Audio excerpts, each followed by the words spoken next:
సాదరంగా పిలుస్తాం.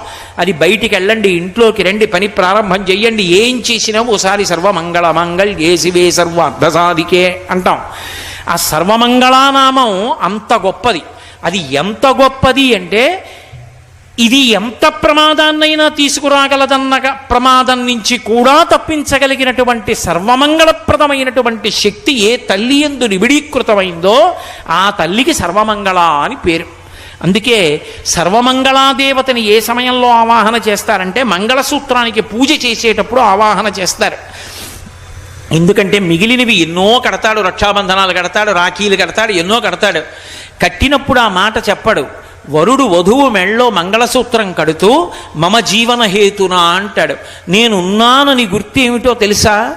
ఇదిగో నీ మెడలో నీ కడుతున్న మంగళసూత్రమే. అందుకే దాని పేరే మంగళసూత్రం. అది ఉన్నదా ఆయన ఉన్నాడని గుర్తు. ఆయన ఉన్నాడు